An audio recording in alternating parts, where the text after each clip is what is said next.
Hello! ഇന്നത്തെ ആർട്ടിൻ്റെ main കളറെന്ന് പറയുന്നത് yellow ആണ് ട്ടോ.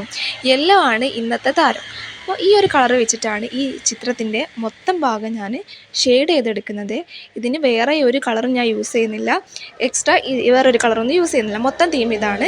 ഞാനിതെല്ലാം ബ്ലെൻഡ് ചെയ്തിട്ട് ആ ചിത്രത്തിൻ്റെ ഫുൾ ഭാഗത്തൊന്ന് സെറ്റ് ചെയ്ത് കൊടുക്കുന്നുണ്ട്. ഇനി അടുത്തതായിട്ട് ഞാൻ വരയ്ക്കാൻ പോകുന്നത് ഈസി ആയിട്ട് ചെയ്തെടുക്കാൻ പറ്റുന്നൊരു പിക്കാണ് കേട്ടോ. അതിനു വേണ്ടി ഞാൻ യൂസ് ചെയ്യുന്നത് ലൈറ്റ് ഗ്രീൻ കളറാണ് എടുത്തിട്ടുള്ളത്. ലൈറ്റ് ഗ്രീൻ കളർ വെച്ചിട്ടാണ് കേട്ടോ ഞാനിതിൻ്റെ ഒരു സ്റ്റെമ്മും ലീഫും ഒക്കെ വരുന്ന ഒരു ചെടിയാണ് ഞാൻ വരയ്ക്കാനായിട്ട് പോകുന്നത്. അതിൽ ലൈറ്റ് ഗ്രീൻ കളർ വെച്ചിട്ട് അതിൻ്റെ സ്റ്റെമ്മും ലീഫൊക്കെ മൊത്തം ഒന്ന് വരച്ചെടുക്കുന്നുണ്ട്. അത് വരയ്ക്കാനും ഈസി ആയിട്ട് തന്നെ അത് ചെയ്തെടുക്കാൻ പറ്റുന്നുണ്ട് കേട്ടോ.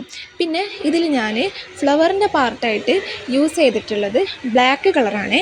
ബ്ലാക്ക് കളർ വെച്ചിട്ടാണ് അതിൻ്റെ ഫ്ലവർ പാർട്ടൊക്കെ ഓരോന്നോരോന്നായിട്ട് കൊടുക്കാൻ പോകുന്നത്. ബ്ലാക്ക് കളർ കൊടുത്ത് വേറൊന്നും കൊണ്ടല്ല, ഒന്നാമത് യെല്ലോ ബാക്ക്ഗ്രൗണ്ട് ആയതുകൊണ്ട് തന്നെ എന്ത് കളർ കൊടുത്താലും ഇപ്പം ബ്ലാക്ക് ഏത് ഡാർക്ക് കളർ കൊടുത്താലും ഭംഗിയായിരിക്കും. പക്ഷേ എനിക്ക് കൂടുതൽ ഇഷ്ടപ്പെട്ടത് ബ്ലാക്ക് ആയതുകൊണ്ട് ഞാനതിൽ ബ്ലാക്ക് കളർ വെച്ചിട്ട് ഓരോ ഫ്ലവർ ഇങ്ങനെ കൊടുത്തു. അപ്പോൾ ബ്ലാക്ക് കളർ കൊടുത്തു കഴിഞ്ഞപ്പം ഞാൻ വിചാരിച്ചു ഇത് ഇവിടെ വെച്ച് സ്റ്റോപ്പ് ചെയ്താലോ എന്നൊക്കെ തോന്നിയിട്ടും, പക്ഷേ വേണ്ടാന്ന് വിചാരിച്ചു. കുറച്ചും കൂടെ കൊടുത്താലേ രസം ഉണ്ടാവുമല്ലോ. അപ്പം ഞാനതിന് വേണ്ടിയിട്ട് പിന്നെ വിചാരിച്ചു വേറെ എന്തെങ്കിലും ഒരു കളറും കൂടെ മൊത്തം കൊടുത്തു കഴിഞ്ഞാൽ കുറച്ചും കൂടെ ഒരു ഭംഗിയാവുമെന്ന് വിചാരിച്ചു. വേറെ ഒന്നും ഇതിനകത്ത് ഇല്ലല്ലോ. പിന്നെ ഈ ബ്ലാക്ക് കളർ കൊടുക്കാനും നല്ല സിമ്പിളാണ് കേട്ടോ. ജസ്റ്റ് ഇങ്ങനെ വെച്ച് പോയിൻ്റ് വെച്ചിട്ട് ഒന്നൊരു ഇതൾ പോലെ മാത്രം ഒന്ന് കുത്തി കൊടുത്താൽ മതി, വേറെ പണിയൊന്നുമില്ല. പിന്നെ അടുത്തായിട്ട് ഞാൻ എടുക്കാൻ പോകുന്നത് വയലറ്റ് കളറാണ്. വയലറ്റ് കളർ എടുത്തിട്ടാണ് പിന്നെ ഞാൻ അതിൻ്റെ മുകളിൽ ഒന്നും കൂടി ഒന്ന് കൊടുക്കുന്നുണ്ട്. അതിൻ്റെ ഫ്ലവറിൻ്റെ ഒരു തോന്നാൻ വേണ്ടിയിട്ടാണ്.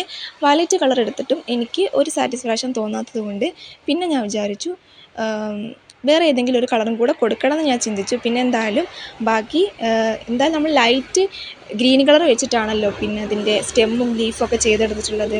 അപ്പോൾ അത് വിചാരിച്ചു കുറച്ച് ഡാർക്കായിട്ട് എന്തെങ്കിലും കൊടുക്കേണ്ടി വരും. ഗ്രീൻ കളറിൽ ബ്ലാക്കും കൂടെ മിക്സ് ചെയ്തിട്ടാണ് കേട്ടോ ഞാനതിൻ്റെ ലീഫിൽ ഒന്നും കൂടെ ഷെയ്ഡ് ചെയ്ത് സെറ്റാക്കി കൊടുക്കുന്നത്.